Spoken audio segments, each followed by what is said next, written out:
हैं question number 2 जो हमारा एक और बहुत अच्छा क्वेश्चन है। कोशिका को जीवन की संरचनात्मक एवं क्रियात्मक इकाई क्यों कहते हैं। जो हमारी कोशिका होती है, यहाँ पे 2 वर्ड आपको नजर आए। एक क्या पूछा है कि कोशिका को संरचनात्मक, पहला वर्ड क्या है संरचनात्मक और दूसरा वर्ड क्या है क्रियात्मक।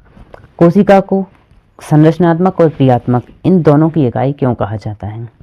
तो जैसा कि मैंने बताया, अगर कोशिका नहीं होती तो किसी भी जीव की संरचना निर्माण नहीं हो सकती।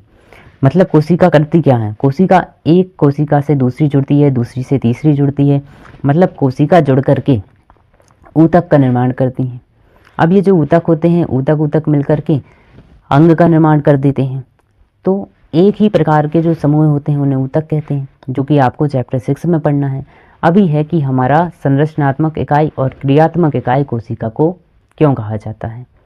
तो कोशिका को संरचनात्मक इकाई हम इसलिए कहते हैं कि ये समस्त जीवों के क्या करती हैं, शरीर का निर्माण करती है एक। और क्रियात्मक इकाई इसलिए कहते हैं कि ये सभी जीवों में जितने भी जैविक कार्य होते हैं, चाहे वो श्वसन हो, चाहे वो उत्सर्जन हो, चाहे वो जनन हो, इन सभी जैविक कार्यों में कौन भाग लेता है, कोशिका ही भाग लेती है। इसलिए कोशिका को क्या कहते हैं, जीवन की क्रियात्मक तथा संरचनात्मक इकाई कहते हैं। आइए इसे एक बार पढ़ भी लेते हैं। कोशिका को जीवन की संरचनात्मक इकाई इसलिए कहते हैं क्योंकि सभी जीवों का शरीर कोशिकाओं से बनता है। यह शरीर की संरचना और बनावट का निर्माण करती है।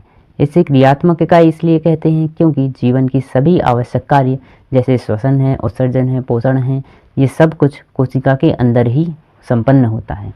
इसलिए और कोशिका के भीतर या अंदर विभिन्न अंगक होते हैं जो कि इन कार्यों को क्या करते हैं, संपन्न करते हैं। इसलिए कोशिका को जीवन की संरचनात्मक एवं क्रियात्मक इकाई कहते हैं।